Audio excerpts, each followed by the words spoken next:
Welcome to the captivating world of Kivu-Up experience. Get ready to embark on an exhilarating journey filled with adventure, knowledge, and inspiration. Join our vibrant community as we delve into the realms of exploration, uncovering the beauty of diverse cultures and embracing the spirit of endless discovery. Be sure to hit the like button and subscribe to our channel to become part of this extraordinary expedition. Why DR Congo wants East African troops to leave. By Ian Wafula and Kenneth Mingai.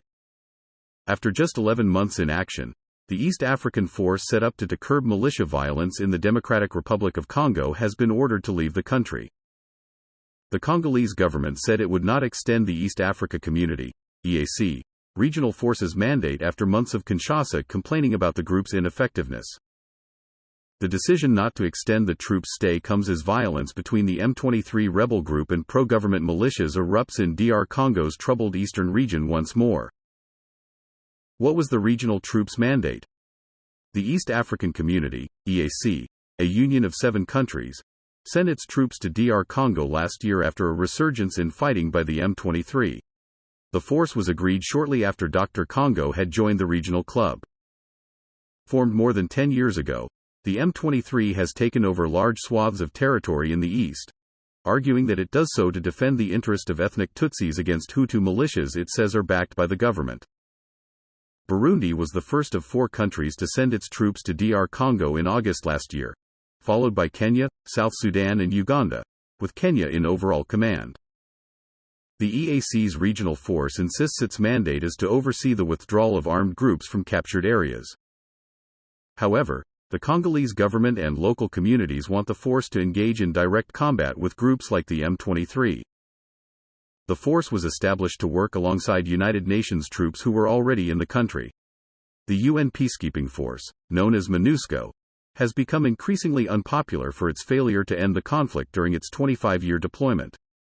President Felix Tshisekedi said he wanted MONUSCO to withdraw from the country in December.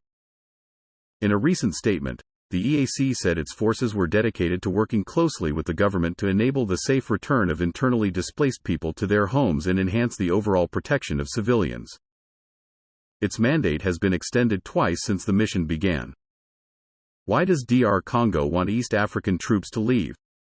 The EAC's soldiers have received repeated criticism from the Congolese government and civil society groups throughout their deployment. President Tshisekedi has become one of the force's main detractors. He has complained about the mission's lack of effectiveness, issuing ultimatums for them to act more aggressively against the M23 or leave the country. The failure to end the conflict has led to demonstrations against both the EAC force and MONUSCO. One such protest in September turned deadly, with more than 40 people losing their lives. According to local media, Communications Minister Patrick Muyaya said, "The message is clear. The EAC regional force must leave the Democratic Republic of Congo by the 8th of December, as agreed, because it has not been able to resolve the problem, particularly that of the M23. What has the EAC force achieved? Since entering DR Congo last year, the EAC force said it had overseen the withdrawal of armed forces from several areas like Karuba, Mashaki, Kaloriwe and Kichange.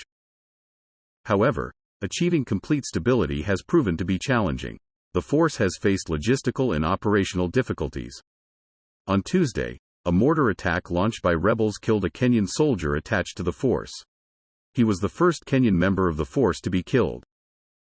Earlier this month, the EAC said its forces had faced hostilities because of propaganda perpetuated by armed groups. Why has fighting resumed? Dozens of armed groups have long plagued DR Congo's mineral-rich eastern region.